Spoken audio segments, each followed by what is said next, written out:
மருத்துவமனை பிணவரையில் வேலை பார்க்கும் பணியாளர்கள் பிணங்களை கையாள்வதற்கும் இறந்தவர் பற்றிய தகவல்களை வெளியிடவோ எந்த வகையான கட்டணத்தையோ பரிசுகளையோ பெறக்கூடாது என்று கடுமையான எச்சரிக்கை விடுத்திருக்கிறது சுகாதார அமைச்சு. அண்மையில் இதன் தொடர்பில் அனைத்து மருத்துவமனைகளுக்கும் சுற்றறிக்கையை அனுப்பிய சுகாதார அமைச்சு பிணங்களை கையாள்வதற்கு பணத்தை வசூலிப்பதையும் ஈமக்கிரியையை செய்யும் தரப்பினருக்கு உடந்தையாக செயற்படுவதையும் லஞ்ச ஊழல் நடவடிக்கையாக கருத வேண்டும் என்று கடுமையான எச்சரிக்கையை விடுத்தது. மூன்றாம் தரப்பினருக்கு, குறிப்பாக ஈமக்கிரியை செய்யும் தரப்பினருக்கோ அல்லது அவர்களின் ஏஜெண்டுகளுக்கோ இறந்தவர்களின் எந்தவொரு விவரத்தையும் மருத்துவமனை பணியாளர்கள் வழங்குவது முற்றாக தடைப்படுத்தப்பட்டிருப்பதாகவும் அந்த அறிக்கையில் குறிப்பிடப்பட்டிருக்கிறது.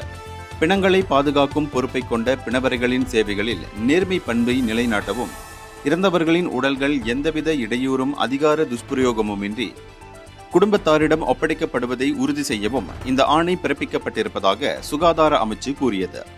இறந்தவர்களின் குடும்பத்தாரிடம் உடல் ஒப்படைக்கப்படும் முன்னர் உடல்களை கையாளும் பொறுப்பு வெளி நபர்களிடம் வழங்கப்படவில்லை என்பதை மருத்துவமனை நிர்வாகங்கள் கட்டாயம் உறுதி செய்ய வேண்டும். உடல்கள் பாதுகாக்கப்படும் இடத்தில் ஈமக்கிரியையை செய்யும் தரப்பினர் நடமாட முடியாது. அவ்வாறான நடமாட்டங்கள் தடைப்படுத்தப்பட வேண்டும்.